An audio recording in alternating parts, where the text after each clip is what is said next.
It is week 5 of The Artist's Way. I initially said I was gonna film this on Monday, and I'm a big fat liar because I ended up staying in Utah a couple extra days, did not have my laptop, left, came home last night. Now it's Wednesday. Here I am filming week 5. I'm so sorry. I needed to stay there a couple extra days. I was not ready to leave the ranch. So, yeah, a little recap of the week. I spent the 4th of July in Utah. I cleaned my saddle, saw my family and friends over there, got blisters from my boots. I really need new boots. And I got to ride my favorite horse, Whiskey, which, if you didn't know, I've had Whiskey in my life since 2014. We got him when he was 6 months old as a companion for my horse, Calypso, who ended up becoming a cow horse rather than a trail horse and is no longer with us. But Whiskey is, and he's now 12 years old, and he's awesome. So that was kind of what I did this week. Week 5 of The Artist's Way was about recovering a sense of possibility. How do we place limits on ourselves? And what does it mean to be in a spiritual position of having an unlimited bank account? Because God is an unlimited source. That means that the abundance that we can receive is also unlimited. This week, you are being asked to explore your payoffs and remaining stuck. You will examine how you curtail your own possibilities by placing limits on the good you can receive. You will examine the cost for settling for appearing good instead of being authentic. You may find yourself thinking about radical changes, no longer ruling out your growth by making others the cause of your constriction. It kind of goes back to something I've talked about in previous videos, which is sometimes God gives us what we asked for and we send it back. We're too scared, we don't want it. Whatever excuse you want to make, don't be like that. When your prayers are answered, accept them, even if it's scary. Work with yourself on that, figure out why it's scary to you, and then go for it.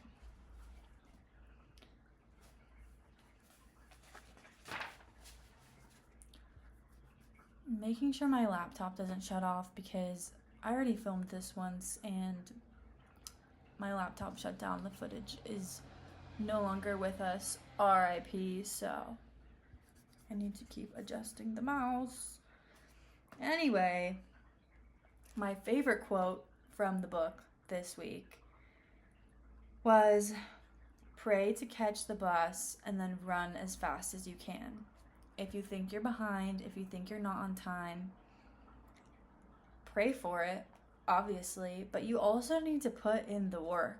You can't just expect the bus is going to create a new stop and come to you. You need to run to catch the bus, otherwise you're going to miss it. So, pray to catch the bus and then run as fast as you can."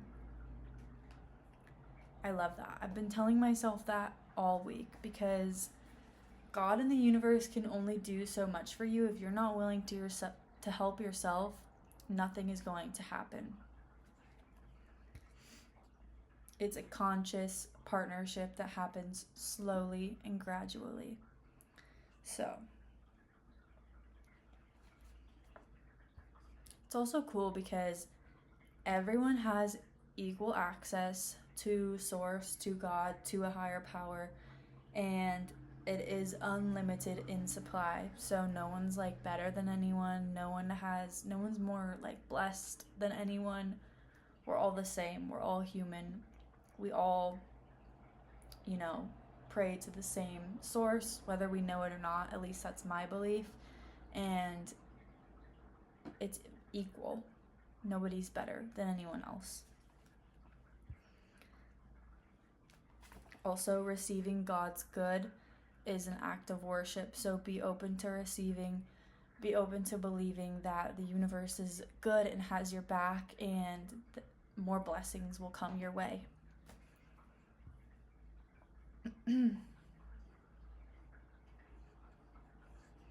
You also have to be willing to receive good from anywhere. Don't have expectations on where the good can come from. I always say, when the opportunity came, it appeared in a different form and came in a different direction than expected.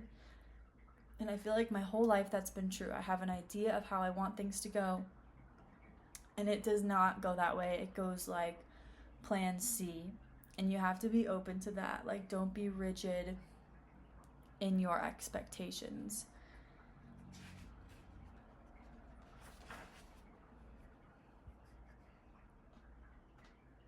It says, what dreams are you discounting as impossible given your resources? What payoff are you getting for remaining stuck at this point in your expansion? I missed a couple quotes here, but it says, expect your every need to be met, expect the answer to every problem, expect abundance on every level, expect to grow spiritually. Look and you will find it. What is unsought will go undetected.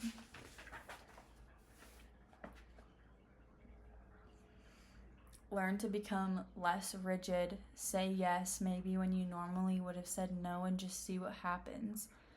You're in charge of what happens next for you. And if you're too scared to open yourself up to new possibilities, then nothing's ever going to change. A little tough love. By replacing no way with maybe, we open the door to mystery and to magic. You also need to look, and this is like kind of a duh, but look for the silver lining in things that appear to be challenges, because I think there's always something. You must first be who you really are, then do what you need to do in order to have what you want. And then it talks about the virtue trap. I need water. Basically, you need to give yourself alone time and time to be bored and sit with your thoughts. I feel like I did that a lot this week when I was on my little road trip. I gave myself a lot of time to just sit with my thoughts and kind of see what came to me. And so, like, what happens if you don't allow yourself to do this, right? It says, we may go through the actions of continuing our life. We may even continue to produce creatively, but we are leeching blood from ourselves and vampirizing our souls. In short, we are caught on the treadmill of virtuous production, and we are caught in the virtue trap.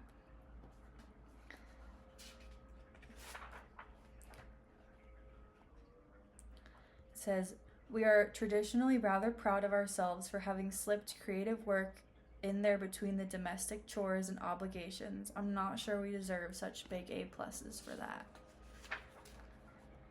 Creativity is life, right? I could be better about that. Whoops. It says, the true self is a disturbing character, healthy and occasionally anarchistic, who knows how to play, how to say no to others, and yes to itself.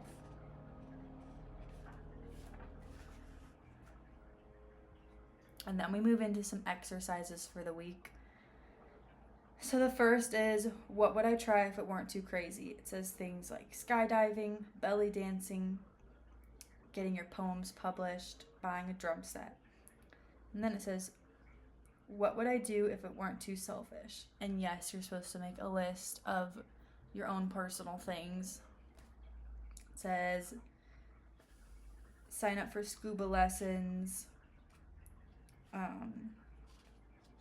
take a Latin dancing class.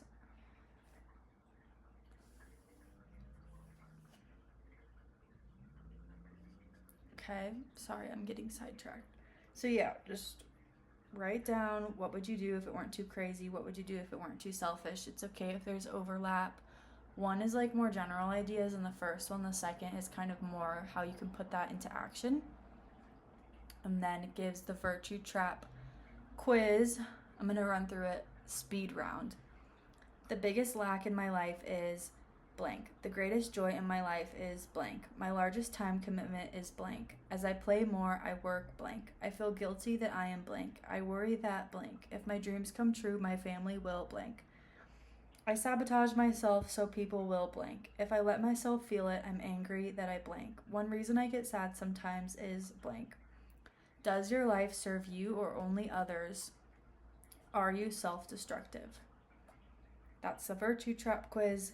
And then another exercise. I think the last exercise is forbidden joys. So list the 10 things you love that you're not allowed to do. Buy new cowboy boots is on here, and I need to do that because my feet were hurting this weekend.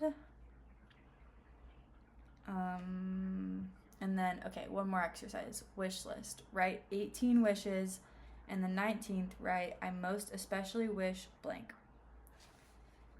And then we have the tasks for the week. The first one I did was, the reason I can't really believe in a supportive God is blank. List 5 grievances, God can take it. Another one, if I were 20 and had money, list 5 adventures. Add images of what these look like a vision board. I still need to do that. Note to self. If I were 65 and had money, list 5 postponed pleasures. Collect these images. She says, I now live in a house that I imaged for 10 years. I also need to do that, but my main things that I wrote were, I wanted a big house in the country with horses and dogs, and I need a porch, and I want to play my guitar on the porch and watch my animals. And if I were 20, I would have a red convertible, and I would wear a scarf and sunglasses, and I would ride around in my red convertible. Next, 10 ways I am mean to myself. Just as making the positive explicit helps allow it into our lives, making the negative explicit helps us to exercise it. That's, excuse me, I'm about to choke. That's exercise, like get rid of it, not exercise like run. Do you know what I'm saying? 10 items I would like to own that I don't are blank, and you might want to collect these images. For me, I had some crossover, so if you have crossover, I would say that's fine. I'm not Julia Cameron, but I would say it's fine. My payoff for staying blocked is blank. It says you might want to explore that in your morning pages. Maybe it's stability, maybe it's comfort, maybe it's fear. Dive into that. And then lastly, our little check-in. I did my morning pages 5 out of 7 days this week, which is the lowest amount that I've had so far, but also that's 5 more days than someone who didn't journal at all, and I was having fun. So, sorry, didn't journal on the 4th of July, didn't journal the day after. And then the day after that, I got into it and wrote like 7 pages. So, I guess I was making up for lost time. Am I starting to like them? I love them, as I've talked about. I want to continue doing them after the 12 weeks. I think they help a lot for someone like me who I've had like therapists tell me I process things by speaking them out loud, and I feel like writing them is kind of to the same tune. Helps me process stuff. Have you discovered your 1.5-page truth point yet? Yes. It says many of us find that pay dirt in our writing occurs after 1.5 pages of vamping. Did you do your artist date this week? Yes, I went to Utah. It was amazing and it healed my soul, and I love being in Utah. It's my second home. I love all my family and friends there so much. More than they even know. Yeah, it felt so good. Have you taken an artist date yet that really felt adventurous? I would say riding horses way up in the mountains is pretty adventurous. And always a good time. Did you experience any synchronicity? The only thing I can think of is I saw a lot of butterflies out on the trail, and if you know me, you know I love butterflies. Were there any other issues this week that you consider significant for your recovery? I think overall it was a good week. I'm starting to find my flow. I talked last week about recalibration. I feel like I am starting to recalibrate and make room for all the things that I love to do. Next week, I really want to prioritize fitness again because I feel like in the last couple weeks, last couple weeks, I haven't been as active as I would like to be, besides just like going outside and taking walks or like doing the workout routine in my living room. So I want to get back into that next week, and I'm also giving myself grace because a lot changed in the last couple weeks. So we're gonna get back into that. Other issues, I think I just don't like being bored and having downtime. So in moments where I did, I just felt super out of place and awkward and weird. So I need to work on that because it's okay to not have things to do sometimes, and it's okay to relax. Besides that, I went hot tubbing this weekend, which was amazing.